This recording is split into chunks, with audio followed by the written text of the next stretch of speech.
오늘 주님 함께 나눌 주님의 말씀은 요한복음 19장 23절 24절입니다. 요한복음 19장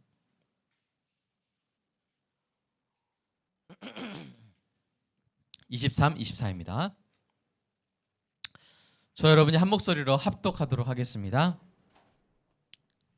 시작. 군인들이 예수를 십자가에 못 박고 그의 옷을 취하여 네 깃에 나눠 각각 한 깃씩 얻고 속옷도 취하니 이 속옷은 호지 아니하고 위에서부터 통으로 짠 것이라. 군인들이 서로 말하되 이것을 찢지 말고 누가 얻나 제비 뽑자 하니 이는 성경에 그들이 내 옷을 나누고 내 옷을 제비 뽑나이다 한 것을 응하게 하려 함이로라. 군인들은 이런 일을 하고. 네. 여러분, 혹시 여러분의 이 마음을 알아주는 사람이 있습니까? 이 사람은 내 마음을 참 잘 알아준다. 그런 사람이 참 필요한 것 같아요. 우리 직장에서도 한 명 정도는 내 마음을 알아주는 사람. 우리 집에서도 한 명 정도는 내 마음을 알아주는 사람. 내 마음을 알아주는 아들. 우리 승준이가 그런 아들이 되기를 축복합니다. 엄마의 마음을 알아주는 아들. 또 승준이 마음을 알아주는 엄마. 우리가 참 그게 필요한 것 같아요. 우리 마음을. 그냥 가족, 이름만 가족이면 안 되겠죠. 뭘 알아줘야 돼요? 서로 마음을 알아줘야 돼요. 참 우리는 우리 마음을 알아주는 사람이 필요한데요. 우리 마음 안에 분명히 악한 것도 많이 있지만 선한 것도 있잖아요. 그것을 알아줄 사람. 잘하려고 했는데 좀 이렇게 잘 안 된 거잖아요. 원래 잘 못하려고 해서 잘못된 게 아니라 잘하려고 했는데 선한 마음으로 했는데 잘못됐을 때 다른 사람들 막 손가락질 하더라도 나 네 마음 알아. 너의 그 착한 마음 내가 알아 라고 말해줄 사람이 필요합니다. 알아주고 인정해주고 공감해줄 사람이 필요하죠. 여러분의 그런 사람이 늘 있기를 축복합니다. 늘 있기를 축복합니다. 우리 하영이도 좀 멀리 가서 거기서 알아주는 선생님, 알아주는 친구들 많기를 축복합니다. 외롭지 않고 어디를 가든지. 우리 문기도 거기 어디서 근무하죠? 구청에서 근무할 때 구청 주임 상사 분이 우리 문기를 알아주는 은혜가 있기를 축복합니다. 그리고 여러분 기쁜 소식 한 가지 알려드릴게요. 예수님이 우리의 마음을 아십니다. 예수님이 우리의 마음을 아세요. 우리의 마음의 연약함까지도 다 이해하십니다. 우리 히브리서 4장 15절 우리 같이 읽어볼까요? 오윤 이사님하고 같이 시작. 우리에게 있는 대제사장은 우리의 연약함을 동정하지 못하시리가 아니요 모든 일에 우리와 똑같이 시험을 받으신 이로되 죄는 없으시니라. 아멘. 대제사장이 누구세요? 예수님이 우리를 아세요. 예수님이 회사 생활의 그 고됨을 아실까? 아십니다. 예수님이 실현당한 고통을 아실까? 아십니다. 배신당한 고통을 아실까? 아십니다. 없는 이 힘듦을 아실까? 아십니다. 예수님 다 아세요. 다 겪으셨어요. 그래서 외로울 때에도 힘들 때에도 슬플 때에도 우리가 누구에게 달려갈 수 있어요? 주님에게 달려갈 수 있는 것입니다. 내 마음을 알아주시니까. 주님께 우리의 마음을 잘 설명할 필요도 없죠. 왜요? 설명하기 전에 아세요. 설명하기 전에 아세요. 주된 관심사입니다. 이렇게 우리에게는 우리의 마음을 알아주시는 우리 주님이 계십니다. 그럼 여러분 묻겠습니다. 여러분도 주님의 마음을 잘 아십니까? 여러분도 주님의 마음을 알고 싶습니까? 알려고 했습니까? 저는 저한테 물어봤을 때 제가 주님의 마음을 충분히 잘 알지, 또 이번 한 주 동안 정말 주님의 마음은 어떨까라고 간절히 알려고 했는지 생각해 보니까 참 부끄럽더라고요. 저도 그냥 누군가 제 마음을 알아주기를, 나 좀 알아줘, 이건 많이 하는데 내가 주님의 마음을 알고 싶어요. 주님 알려주세요 주님, 이랬던 시간은 상대적으로 부족했던 것 같습니다. 만약 여러분도 저와 비슷하다면 오늘 이 시간만큼은 정말 순수한 목적으로 정말 주님의 마음을 알고 싶다는 목적으로 설교를 들으시기를 바랍니다. 특별히 오늘은 십자가에 달리신 주님의 마음을 우리가 함께 알아갔으면 좋겠습니다. 그 처참한 십자가 형벌을 받으면서 어떤 생각을 했을까요? 어떤 마음으로 그 수치와 고통을 견디셨을까요? 여러분의 마음을 알아주시는 주님의 마음을 여러분도 알기 원하십니까? 관심이 있으세요? 네. 이 시간 성령께서 우리로 하여금 주님의 마음을 보게 하시는 은혜가 있기를 소망합니다. 여러분, 예수님의 십자가를 보는 두 가지 시점이 있어요. 하나는 신약의 시점이고, 예수님의 십자가가 있다면 신약의 시점이고, 하나는 구약의 시점입니다.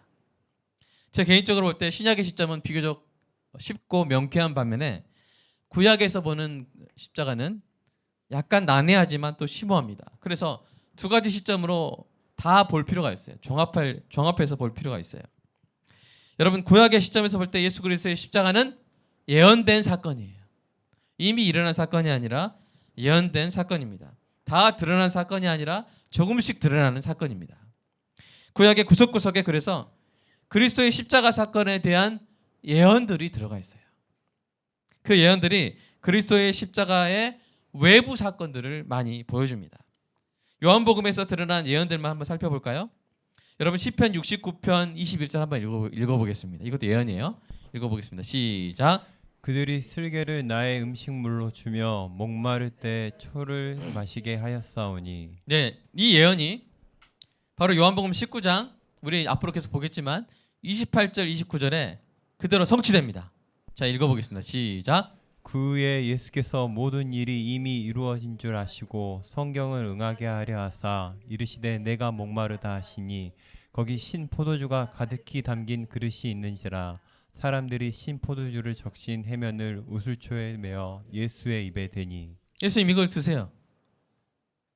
뒤에 나오면 이것을 앞에 여러분 보십시오. 28절에 왜 드세요? 왜 드세요? 그 꼭 드시고 싶으셨어요? 성경을 응하게 하려고. 네. 예언된 거예요. 자, 시편 34편 20절 읽어보겠습니다. 시작. 그의 몸은 뭘 모성하시며 그 중에 하나도 꺾이지 아니하도다. 이것도 예언이에요. 어떻게 성취됐어요? 자, 33절 시작. 예수께서 일어서는 이미 죽으신 것을 보고 다리를 꺾지 아니하고. 예, 보통 이제 십자가형을 당하면 아주 오랫동안 고통당하면 죽거든요. 근데 이제 그 유월절 명절 전날이라서 그 시체를 치우기 위해서 그 양쪽에 있는 죄인들은 아직 안 죽었어요. 못 죽었어요. 그래서 어떻게 버려요? 다리를 부러뜨려 버려요. 그러면 호흡을 못 하니까 죽잖아요. 근데 예수님에 대해서는 이미 죽으셨어요. 너무 고통당하셔가지고 이미 죽으셔가지고 다리를 꺾지 않으신 거예요.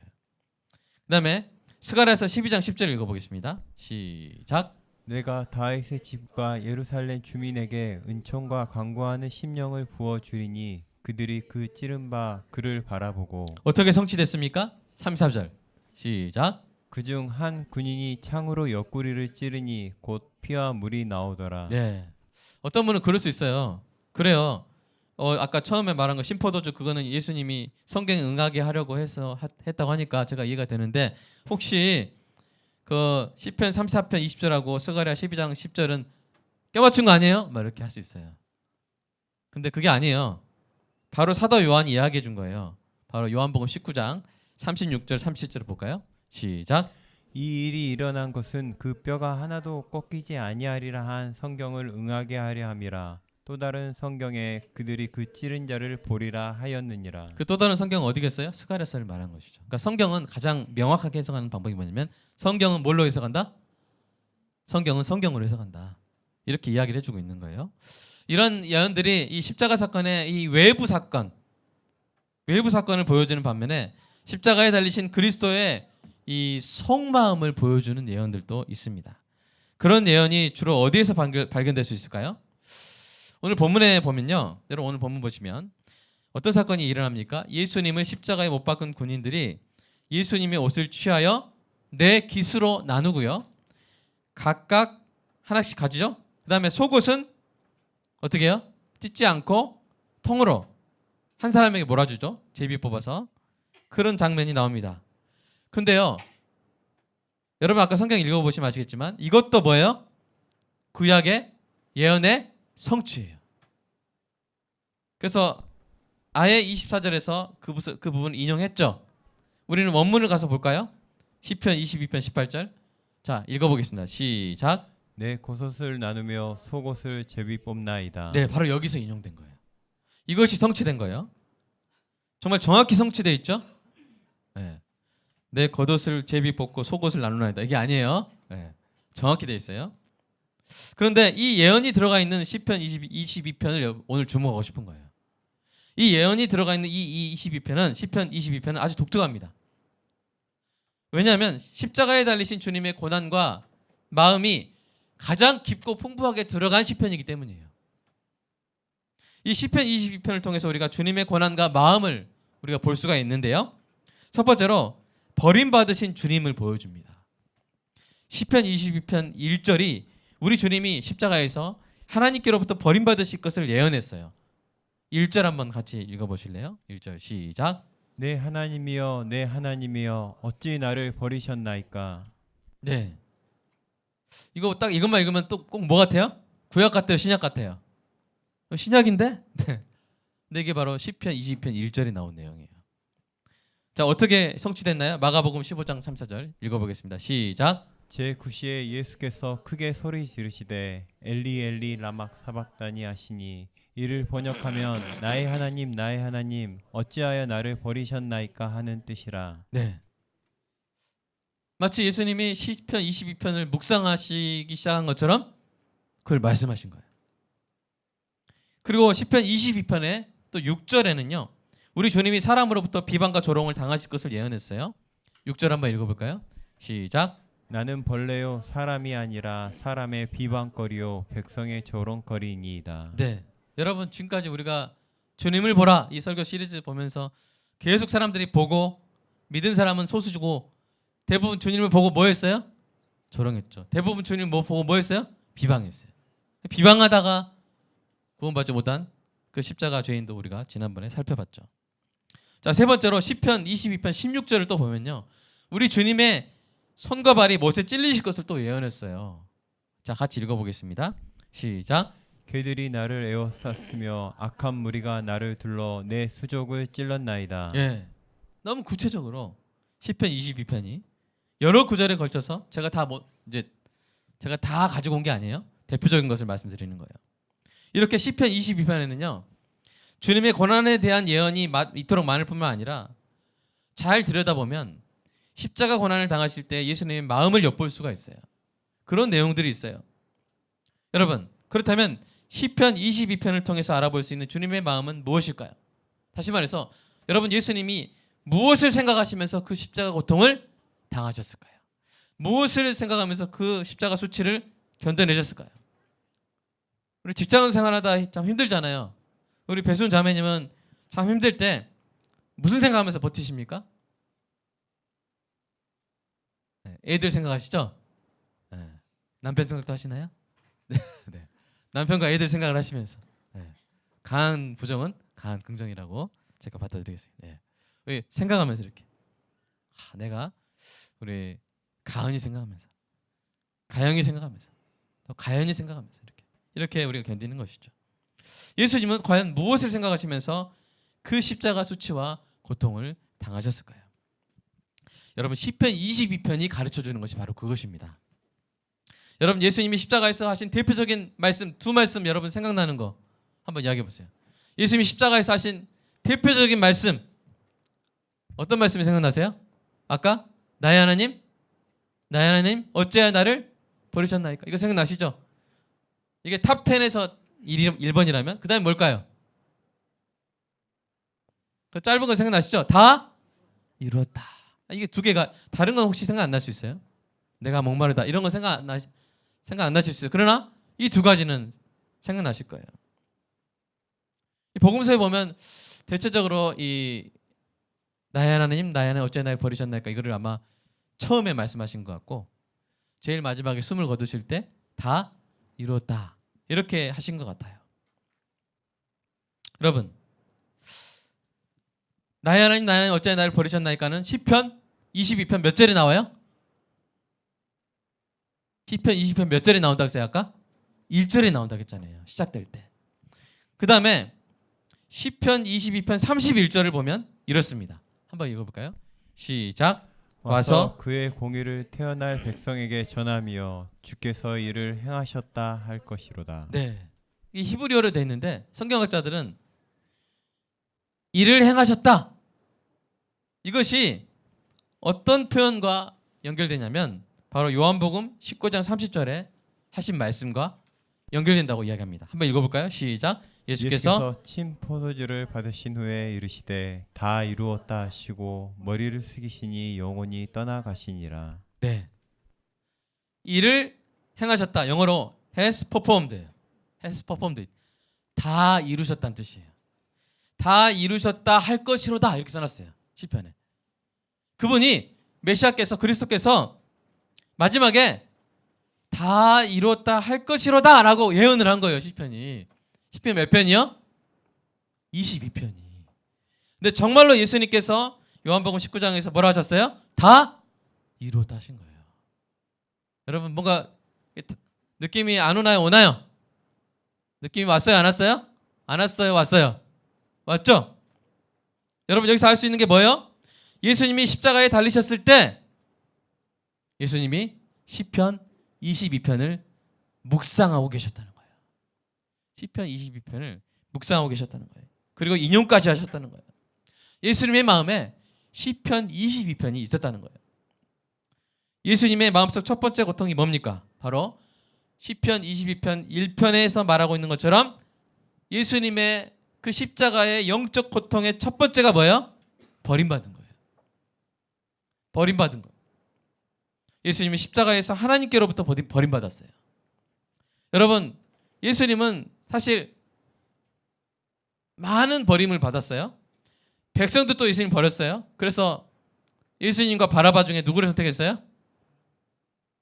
예수님과 바라바 중에 전수일사님, 예수님과 바라바 중에 누구를 선택했어요? 군중들이 바라바를 선택했어요. 바라바를. 그렇죠? 그다음에 제자들 또 예수님을 버렸어요. 도망갔어요. 수제자는 3번 부인했고 나쁜 제자는 예수님 팔아먹었죠.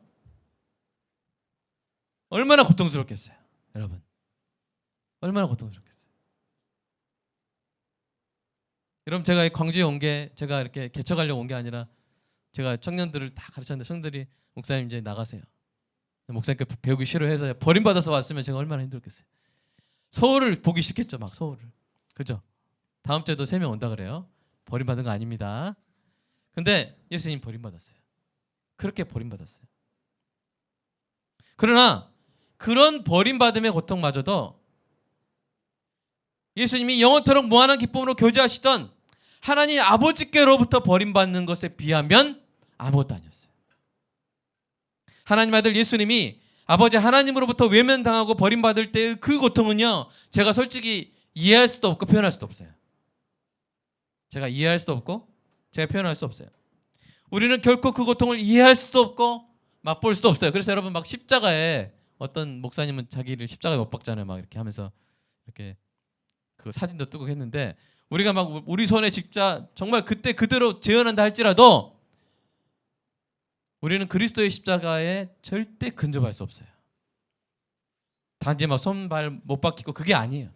가장 큰 고통은 뭐예요? 아버지께 버림받은 거예요. 저는 제대로 표현할 수 없습니다. 다만 그보다 훨씬 적은 고통을 들어서 예수님의 고통의 10,000분의 1을 한번 헤아려 볼 뿐이죠. 예를 들어서 그 고통은 시련의 고통과 비슷해요. 시련 당했을 때. 사랑하는 여러분, 시련 당해 보신 적 있습니까? 네. 시련 당해 보신 적 갑자기 눈물이 촉촉해지는 분들이 없는데요. 특히 감성이 예민한 나이에 정말로 사랑했던 사람에게서 버림받으면 그 고통은 이루 말할 수 없어요. 그래서 이러한 시련의 고통이 실제로 심장 기능에 악영향을 준다는 그런 연구 결과가 있을 정도입니다. 여러분, 하나님은 사랑이시죠. 예수님과 하나님의 사랑은 삼위일체 간의 영원한 시적 사랑이었어요. 우리가 알 수 없는 정말 완벽한 사랑이었어요. 그런데 그 하나님 아버지께로부터 예수님이 버림받은 거예요. 예수님이 잘못했어요? 예수님 부족해요? 아니요. 죄가 없으시고 오히려 온전히 순종하셨기 때문에 버림받으신 거예요. 여러분, 한 개인이나 국가로부터 버림받은 게 아니에요. 제가 어떤 사람부터 버림받으면 그 사람 제가 늘 보는 게 아니기 때문에 괜찮잖아요. 제가 막 대한민국에서 버림받으면 그냥 미국 가서 살면 되죠. 그러나 하나님은요, 온 우주를 다스리시고 온 우주에 계신 분이에요. 온 우주에 충만하신 분으로부터 추방당하신 거예요. 공허와 죽음의 고통이로 버림받으신 거예요. 이것은 마치 우리가 이 지구에서 추방된 것 같아요. 예. 지구에서 추방되면 어떻게 돼요? 우주 공간 상상해 보세요. 보셨어요? 깜깜하고 소리도 없는 절대 고독의 그 우주 공간에 버려진 것과 같은 것입니다. 그래서 시편 22편 1절을 전체 한번 읽어볼까요? 그 예수님의 고통이 나타나 있는데요. 자, 읽어보겠습니다. 시작. 내 하나님이여 내 하나님이여 어찌 나를 버리셨나이까 어찌 나를 멀리하여 돕지 아니하시오며 내 신음소리를 듣지 아니하시나이까. 정말 예수님의 마음이 그대로 예언되어 있어요. 놀랍습니다. 상상해 보십시오. 고통 중에 신음소리를 내도 하나님이 듣지 않으세요.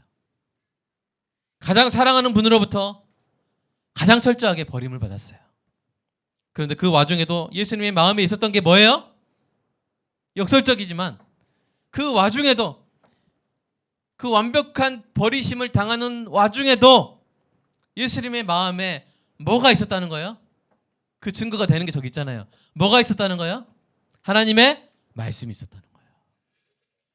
하나님의 버리심을 당하는 그 와중에도 그 고통마저도 무엇으로 견디셨다는 거예요? 하나님의 말씀으로 견디셨다는 거예요. 놀랍지 않습니까? 예수님의 마음에 하나님의 말씀이 있었어요.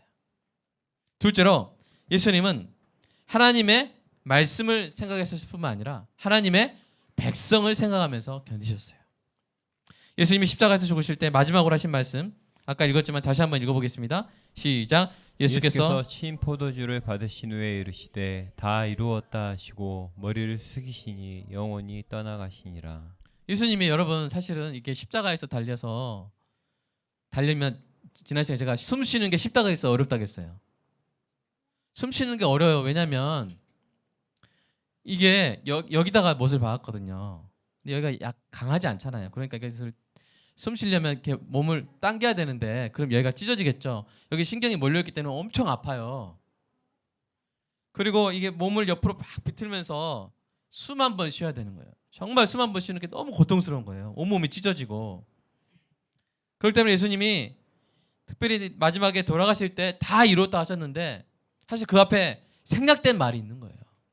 뭘 이루셨다는 것인지 생략된 말이 있는 건데 그때까지 지금 시편 22편을 묵상하고 계시잖아요. 그러니까 그 힌트를 어디서 얻을 수 있을까요? 바로 시편 22편 31절에서 얻을 수 있는 거예요. 우리 한번 읽어볼까요? 다시 한번 시작. 와서 그의 공의를 태어날 백성에게 전하며 주께서 이를 행하셨다 할 것이로다. 주께서 내가 일을 다 이루었다. 근데 뭘 이루셨다는 것인지 여기서 보면 알 수 있어요. 뭐예요? 와서 그의 공의를 태어날 백성에게 전하는 일을 다 이루신 거예요. 이게 무슨 말이에요? 바로 하나님께서 예수님에게 주신 백성의 죄값을 대신 다 치르고 하나님의 의를 예수 그리스도의 십자가 보혈로 인한 그 하나님의 의를 누구에게 전해져요? 태어날 백성이란 말은 거듭날 백성에게 전해주는 그 일을 뭐 하셨다? 다 이루었다 할 것이로다 하고 예수님이 그렇게 말씀하시고 죽으신 거예요. 바로 이 사실에서 우리는 십자가에 달리신 예수님의 마음에 있었던 또 하나의 소중한 존재를 발견하게 되는 것입니다. 그것이 무엇입니까? 그것은 바로 예수님의 십자가 고통으로 구원받을 저와 여러분이었습니다. 저와 여러분이 예수님의 마음속에 있었습니다.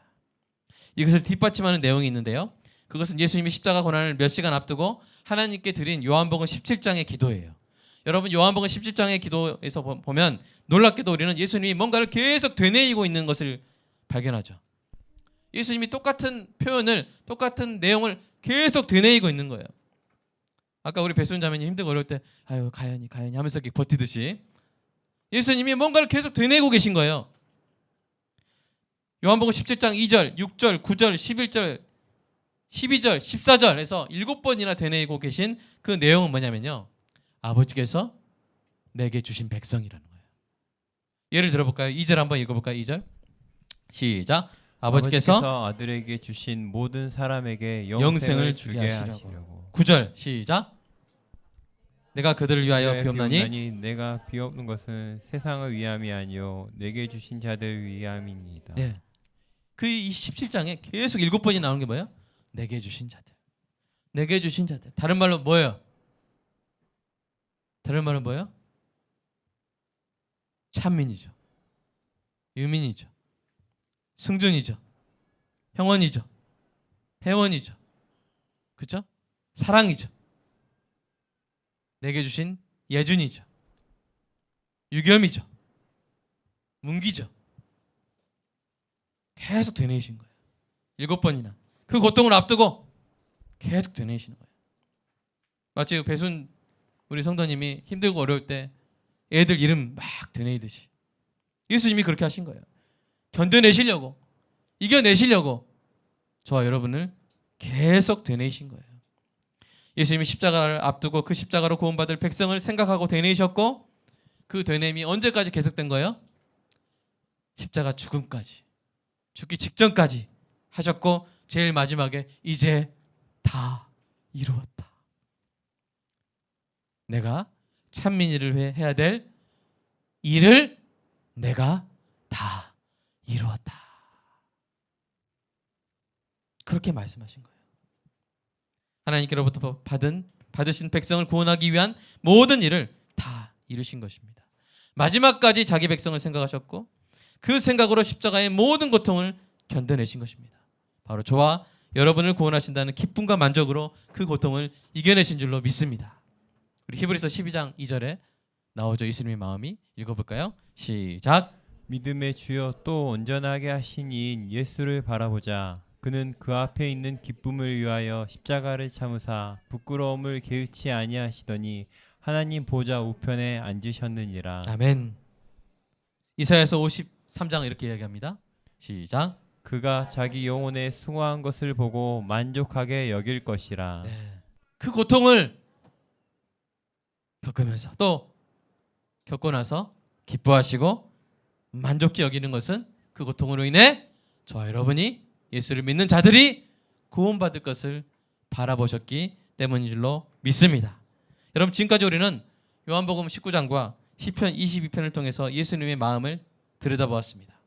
십자가에 달리신 예수님의 마음에는 두 가지가 있었죠. 하나는 뭐예요? 하나님의 말씀. 또 하나는 뭐예요? 하나님의 백성. 하나님의 말씀에 대한 묵상과 하나님의 백성에 대한 사랑이 그 안에 가득해서 그 십자가 고통을 이겨내신 것입니다.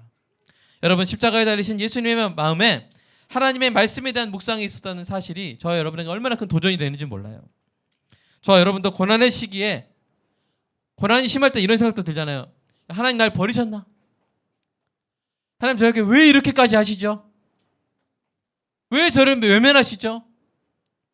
이런 생각까지 들 때에도, 그때에도 여전히 하나님의 말씀을 붙잡고 견뎌내는 저와 여러분이 되기를 간절히 소망합니다. 예수님을 생각하세요.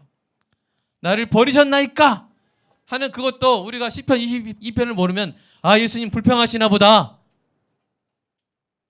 예수님 하나님께 원망하시나 보다, 그렇게 생각할 수 있지만 시편을 보니까 그게 아니었던 거예요. 뭐였던 거예요? 예수님이 읊조리셨던 거예요. 주님의 말씀을 읊조리셨던 거예요. 그걸로 견디셨던 거예요. 여러분, 우리 2020년 우리 교회 전체적으로 하는 거 있죠? 말씀 읽고 읊조리기. 예수님은 그것으로 십자가 고통마저도 이겨내셨다는 거예요. 사랑하는 여러분, 말씀을 보십시오. 자, 오늘 아멘 성가대 다 출석 안 했나요? 말씀 보시기 바랍니다. 말씀을 마음에 담으시기 바랍니다. 그리고 힘들고 어려울 때 말씀을 읊조리시기 바랍니다. 이것이 바로 예수님이 십자가 비결을 이겨내신, 십자가 고통을 이겨내신 비결이라는 거예요. 사랑하는 여러분, 또 한 가지가 있었죠? 십자가에 달리신 예수님의 마음에 또 한 가지 뭐가 있었어요? 옆에 분 보고 이렇게 해보겠습니다. 제가 있었대요. 시작. 제가 있었대요. 성준이가 있었대요. 여러분, 얼마나 큰 감동입니까? 예수님이 나를 이렇게까지 생각하셨다니. 예수님의 마음속에 내가 얼마나 소중한 존재인지 알 수 있어요. 이 얼마나 큰 감동입니까? 십자가에 달리신 예수님의 마음을 알고 싶어서 예수님의 마음을 들여다봤더니 그 안에 누가 있어요? 내가 있는 거예요. 예수님의 마음을 알고 싶은 순수한 마음으로, 주님 오늘 제가 주인공이 아니고요, 제가 위로받는 게 이 설교의 목적이 아니고요, 주님 오늘 좀 주님의 마음만 제가 순수하게 보고 싶습니다 하고 주님의 마음을 설교를 따라서 들여다봤더니 참된 위로가 거기 있는 거예요. 내가 위로받으려고, 저는요 교회 올 때 위로받으려고 와요. 목사님 왜 이렇게 위로를 안 주시나요? 저는 위로받기 위해서 교회 와요. 그러면 오히려 위로를 못 받을 수 있어요. 자기 중심에서 벗어나지 못하면 위로를 받을 수가 없어요. 그러나 오히려 내가 순수하게 주님을 바라보고 주님의 마음속을 들여다볼 때 세상이 줄 수 없는 위로가 주님의 마음속에 있는 줄로 믿습니다. 얼마나 참 설교를 쓰면서 주님의 말씀을 묵상하면서 이 못난 내가 주님이 십자가를 이겨내신 원동력이었다니 너무나 큰 은혜를 누렸습니다. 사랑하는 여러분, 오늘 이 감동을 붙잡고 여러분께 묻습니다. 여러분 마음속에 주님이 계십니까? 대답해 보세요. 여러분 마음속에 주님이 계십니까? 계신다면 여러분 마음속에 주님에게 어떤 자리를 내어주셨습니까? 여러분 마음속 주님은 어떤 분이세요? 골라보세요. 종이십니까? 왕이십니까? 여러분 마음 속에 있는 그 주님, 하늘에 계신 그 주님이 아니라 그 주님을 모시고 있는 여러분 마음속의 주님이 종이십니까? 왕이십니까? 주변이십니까? 중심에 계십니까? 예수님이 수단이십니까? 요술램프 3번 문지르면 나오는 진이이십니까? 아니면 목적이십니까? 사용의 대상이십니까? 사랑의 대상이십니까? 자주 잊어버리는, 내가 그냥 막 관심 있는 거 막 해보, 자주 순간 잊어버리는 그런 존재입니까? 아니면 기쁠 때나 아플 때나 오히려 더 생각나는 분이십니까? 여러분 마음속 주님은 어떤 분이세요? 사랑하는 여러분, 제가 에케 도미누스, 주님을 보시라고 외칠 때 여러분 정말로 시선을 주님께 돌리십니까? 제가 전하는 만큼, 아니 그 이상으로 여러분 마음속 주님이 정말로 소중하고 귀하신 분입니까? 만약 그렇지 않다면 오늘 우리 모두가 철저히 회개하고 우리 마음속 오직 주님께 합당한 가장 소중한 자리를 드려야 할 줄로 믿습니다. 드려야 될 줄로 믿습니다. 지금 하세요. 지금 자리 옮기세요. 우리 지금 주님의 자리 옮기세요. 저 변들이 있다면 다시 마음의 중심에 옮기세요. 어디 뭐 하인 방에 있으면 여러분 마음의 왕자로 지금 옮기세요. 지금 옮기세요. 옮기셨습니까? 그렇다면 사랑하는 여러분, 주님의 몸된 교회를 귀하게 대하는 것으로 우리의 마음을 표현해야 될 줄로 믿습니다. 이게 무슨 말이냐면요, 여러분 사도 바울이 예수님을 만나기 전에 이름이 뭐였어요? 사울이었어요. 이 사울이었던 시절에 사울이 한 일이 뭐예요? 한번 읽어볼까요? 시작. 사도행전 8장 3절 시작. 사울이 교회를 잘멸할세 각 집에 들어가 남녀를 끌어다가 옥에 넘기니라. 사울이 교회를 뭐예요? 잔멸이 뭐냐면 막 물어뜯는 건 말이에요. 사울은 직업이 교회를 물어뜯는 야수였어요. 근데 그 사울을 예수님이 만나주세요. 다메섹 도상에서 만나주셔서 예수님이 교회를 박해하던 사울에게 뭐라고 말씀하셨어요? 읽어볼까요? 시작. 사울아, 사울아, 내가 어찌하여 나를 박해하느냐 하시거늘 대답하되 주여 누구시나이까 이르시되 나는 내가 박해하는 예수라. 여러분 잘 보세요. 빨간색 글씨. 여러분 예수님이 사울에게 어찌하여 내 교회를 박해하느냐 그러셨어요? 어찌하여 나를 따르는 신자들을 박해하느냐 그러셨어요? 뭐라고 하셨어요? 어찌하여 나를 박해하느냐 그랬어요. 여러분 사울이 예수님 때린 적 있어요? 네? 없잖아요. 사울이 예수님 체포한 적 있어요? 없잖아요. 그럴 수 없잖아요. 근데 예수님은 예수님 자신이 박해당했다고 그렇게 말씀하시는 거예요. 여러분, 제 팔이 제 몸인 것처럼 교회가 그리스도의 몸입니다. 아멘. 그래서 예수님이 교회를 예수님 자신으로 여기셨다면 우리도 그래야 될 줄로 믿습니다. 그러니까 교회에 대한 우리의 태도가 그리스도에 대한 우리의 태도를 보여주는 거예요. 교회를 함부로 대하는 것은 그리스도를 함부로 대하는 것입니다. 반대로 교회를 늘 마음을 품고 애지중지하면서 한마디라도 목사와 성도 사이를 이어주고 성도와 성도 사이가 하나가 되게 교회를 세우려고 노심초사하는 것처럼 말 한마디 하더라도 단어를 막 고르는 거예요. 어떻게 하면 교회를 하나 되게 할까? 주님의 몸된 교회를 세울까? 단어 하나라도 그 수도원처럼 좀 이렇게 말을 아껴야 될 필요가 있습니다. 정말 안타까운 건 뭐냐면요. 제가 이제 늘 듣는 이야기, 가장 아픈 이야기 뭐예요? 교회에서 뭐 하는 이야기? 싸우는 이야기. 그래서 막 권사님 두 분이 막 머리끄댕이 잡고 있는데 거기서 말리다가 잘렸다고, 막 부교육자 하다가 잘렸다고 그런 얘기도 많이 듣고, 정말 교회에서 절대 있어서는 안 되는 건 뭐예요? 싸움이에요. 여러분 제 손이 막 제 발을 때리고 막 이게 웃기죠? 만약 그렇다면 그런 거 같은 거예요. 예수님의 몸 때리는 거예요. 그런 일은 절대 일어나지 말아야 될 줄로 믿습니다. 여러분, 저와 여러분이 십자가에서 그 찢겨지신 예수님의 손목을 꿰매드릴 수 있나요? 없어요. 그러나 목사와 성도 사이에 오해를 만드는 것이 아니라 오해를 없게 하고 그 사이를 지혜로운 말로 붙여줄 수 있어요. 채찍질로 골절된 주님의 뼈들을 저와 여러분이 다시 붙게 할 수 있습니까? 없어요. 그러나 주님의 몸된 성도, 교회의 그 성도와 성도 사이를 끊어지지 않도록 큰 문제는 어떻게 만들고? 작게 만들고. 작은 문제는 어떻게 만들고? 다시 크게 만들고? 아닙니다. 큰 문제는 작게 만들고 작은 문제는 없애버리고 성도 사이가 그 사이에 문제가 생겨서 끊어지지 않도록, 골절되지 않도록, 주님의 몸이 깨어지지 않도록 문제를 없애버리는 사랑의 지혜를 발휘할 수는 있습니다. 여러분 십자가에 달리신 그 주님의 머리에서 가시면류관 뽑아드릴 수 있다면 뽑아드리고 싶죠? 그렇죠? 지금 우리가 그렇게 할 수 없어요. 지금 우리가 할 수 있는 일은 뭐예요? 그리스도의 몸된 교회의 목사와 성도 사이에서 그 마음에서 가시와 같은 걱정거리를 제거해 주시면 돼요. 지혜로운 말 한마디면 얼마든지 그걸 할 수 있어요. 여러분 귀한 옥합을 깨서 주님의 발에 부어드리고 싶습니까?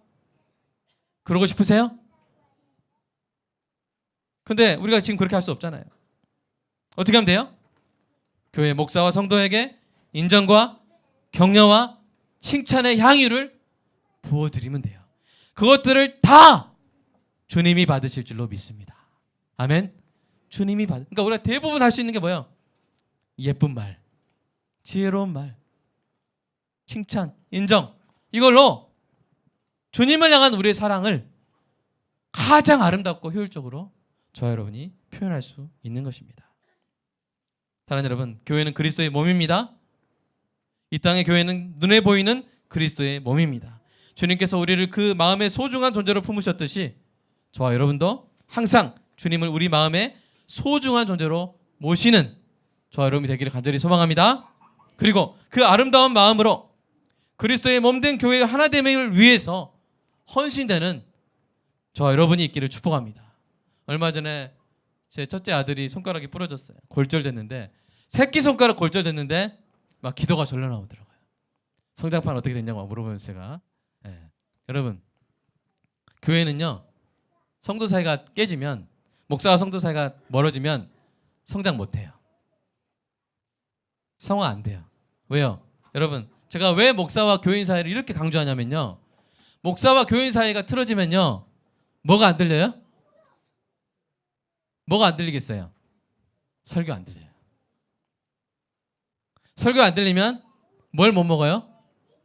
영적 양식을 먹어요? 못 먹어요? 못 먹어요. 그러면 그 교회는 그날부터 영양 공급 중단이에요. 금식 단식된 거와 같아버려요. 여러분 정말 간절히 부탁합니다. 저를 위해서가 아니라 혹시나 저를 위해서 어떤 오해가 될 수 있는 일이 있다면 여러분이 나서서 그것을 풀어주시기를 주님의 이름으로 축복합니다. 그래서 뭐 할 수 있도록? 말씀을 먹을 수 있도록. 말씀을 먹을 수 있도록. 여러분, 집에서 엄마와 아들 사이가 정말 중요해요. 왜 그래요? 왜 그래요? 엄마와 아들 사이 틀어지면 엄마가 주는 밥 아들이 잘 먹어요, 안 먹어요? 안 먹어요. 영광 굴비를 갖다 놔도 편의점 가서 소시지 먹어요. 몸에 안 좋은 거 막 먹어요. 영광 굴비 안 먹고. 제가 영광 굴비 먹고 싶어서 이런 거 아닙니다. 그냥 갑자기 예를 들어. 네. 사랑하는 여러분, 먹이는 사람과 먹는 사람 사이는요 너무나 중요해요. 설교하는 사람과 설교 듣는 교인 사이는 너무나 중요해서 그것이 교회의 기초예요. 그러니까 절대 제가 좀 못났더라도 부족하더라도 무슨 여러분 저를 위해서 조언해 주실 일 있으면 저한테 직접 말씀해 주시고, 절대로 저와 교인 사이가, 목사와 성도 사이가 더 가까워지도록, 주님의 몸된 그리스도의 교회가 그 뼈가 더 붙을 수 있도록 그렇게 도와주시기를 주님의 이름으로 축복합니다. 로마서 12장 27절 이 말씀을 기억해 주십시오. 함께 읽어보겠습니다. 시작. 너희는 그리스도의 몸이요 지체의 각 부분이라. 우리 빛골광교회는 그리스도의 몸입니다. 우리는 서로 붙어 있어야 돼요. 설교하는 자와 설교 듣는 자가 친밀해야 돼요. 오해가 없어야 돼요. 갈등이 없어야 돼요. 만들면 안 되고 있는 것도 없어야 돼요. 그래서 저는 마음껏 주님의 말씀을 전하고, 여러분은 마음껏 주님의 말씀을 먹어서 우리 교회가 늘 2020년 표어처럼 그리스도에게까지 자라나는 2020년 되는 은혜가 있도록 이 시간 함께 기도했으면 좋겠습니다.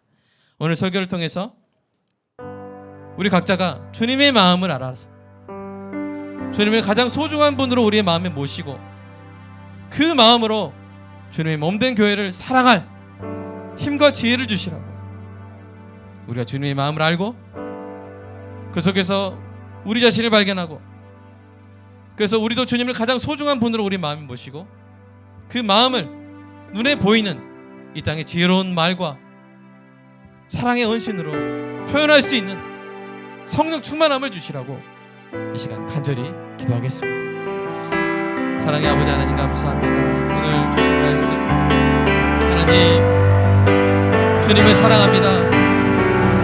주님, 오늘 주님의 마음을 들여다보려고 했는데 그 마음속에서 참된 위로를 받았습니다. 주님의 마음 안에 내가 있는 것을 보았습니다.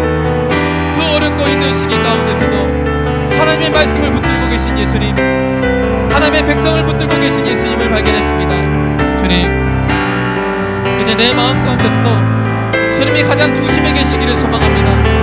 나의 가장 사랑하는 주님이 되시기를 소망합니다. 나의 종이 아니라 나의 주인이 되시고, 나의 주변이 아니라 나의 중심에 계시며, 사용의 대상이 아니라 사랑의 대상이 되시며, 주님, 나의 수단이 아니라 나의 목적이 되어 주시옵소서. 내 마음에 주님이 하늘 보좌에 앉은 그 주님의 그 영광스러움을 그대로 닮을 수 있는, 주님을, 귀하신 주님을 귀하게, 아름다우신 주님을 아름답게 내 마음에 담아 모시는 주님 은혜가 있게 하여 주시옵소서. 주님이 그토록 내 마음속에 소중한 분이시기 때문에 주님을 이제 섬기기를 원하는데, 십자가에 달리신 주님은 이미 죽으시고 부활하셨고 이제 우리가 어떻게 주님을 섬길까 하였더니, 주님 이제 교회를 섬기는 것이 주님을 섬기는 것이고, 목사와 성도 사이를 섬기는 것이 주님을 섬기는 것이고, 성도와 성도 사이를 섬기는 것이 주님을 섬기는 것임을 오늘 배웠습니다. 주님을 주인으로 모신 우리의 마음을 주님의 몸된 교회를 아름답게 섬기는 일로 주님 드러낼 수 있도록 우리의 입술이 지혜롭게 하시고, 우리의 입술에 거룩한 파수꾼을 세워주시고, 우리의 입술에서 선한 말들이, 지혜로운 말들이, 이어주는 말들이 나오게 하여 주시옵소서. 지혜로운 말로 얼마나 놀라운 일들을 할 수 있는지요. 주님, 우리 입술에서 약이 나오게 하시고, 보약이 나오게 하시고, 사랑의 띠가 나오게 하시고, 연고가 나오게 하시고, 한창코가 나오게 하시고, 붕대가 나오게 하시고, 우리의 입에서 그리스도의 몸을 온전히 싸매는 치유의 은혜가 흘러나오게 하여 주시옵소서. 주님 간절히 소망합니다. 그것으로 우리의 마음을, 우리 안에는 주님을 다시 한번 뜨겁게 사랑하는 눈으로 바라볼 수 있는 우리 모두가 되게 하여 주시옵소서. 우리에게 성령 충만을 허락하여 주시옵소서. 성령 충만함을 우리의 입술에 부어 주시옵소서. 우리 마음에 부어주시고 우리의 눈에 부어주사 주님의 몸된 교회를 사랑하게 하여 주시옵소서. 뜨겁게 사랑하고 실천하게 하여 주시옵소서. 주님 감사합니다. 사랑합니다.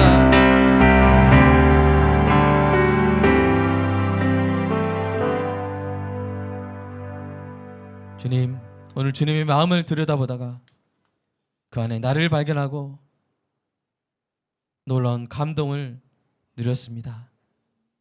그 지독한 십자가 수치와 고통을 하나님의 말씀과 하나님의 백성을 생각하며 견디신 예수님, 이제 내 마음 가운데 중심이 되시고 주인이 되시고 목적이 되시고 다스려 주시옵소서. 가장 귀한 분이 되어 주시옵소서. 그리고 그 마음을 십자가에 달리신 그 당시에 예수님께 할 수 없사오니, 표현할 수 없사오니, 오늘 우리 눈에 보이는 이 교회, 목사와 교인 간의 사이에, 성도와 성도 간의 사이에 우리가 할 수 있는 이 모든 아름다운 일들을 함으로써 지혜로운 말, 선한 말, 아름다운 말로 그 사이를 잇고 오해를 없애고 그 문제는 작게 만들고 작은 문제는 없애버림으로 서로 하나 되도록 만듦으로써 주님의 몸이 이 땅에서 온전히 서도록 아름답게 이어지도록 그리스도에게까지 자라가도록 하나님, 우리가 그 귀한 일을 감당함으로써 우리의 사랑을 주님께 표현할 수 있는 은혜가 있게 하여 주시옵소서. 성령의 능력으로 가능한 줄로 믿습니다. 성령의 충만함으로, 성령의 핀수스로 우리의 입술을 지져주시고 주님 앞에 아름답고 선한 말로 올려드리는 아름다운 우리 교회 공동체 되게 하여 주시옵소서. 주님 사랑합니다. 주님 사랑하는 마음으로 주님이 주신 모든 것이 다 주님의 것이라고 고백하는 마음으로 11조를 드렸습니다. 감사한금을 드리고 주일헌금을 드립니다. 주님 받아주시고 성도의 삶 가운데 주님이 주시는 것, 오직 주님이 주시는 것으로 풍성하게 신령하게 가득 차게 하여 주시옵소서. 우리가 할 수 없는 우리의 집을 세우는 일 우리가 할 수 없고, 우리의 가족, 우리의 자녀를 교육하는 일도 우리 역부족입니다. 우리는 주님의 일을 하고 주님이 우리의 일을 해주시는 것이 우리에겐 더 좋습니다. 주님, 교회를 통해서 그 작은 집에 6식구가 그 적은 수입으로 살아가는 그 집을, 그 집에서 공부할 수 있고 생활할 수 있도록 돕는 이 일을 합니다. 하나님, 이런 일을 어여삐 봐주시고 성도의 가정을 세우고 성도의 집을 넓혀주시고 성도의 자녀를 교육해 주시는 그 은혜를 주님께서 베풀어 주실 줄로 믿습니다. 우리가 주님의 일을 하고 주님이 우리의 일을 해주시는 이 놀라운 은혜의 선순환으로 믿음으로 들어가게 하여 주시옵소서. 고백하게 하여 주시옵소서. 간증하는 날이 오게 하여 주시옵소서. 예수님의 이름으로 기도합니다. 아멘.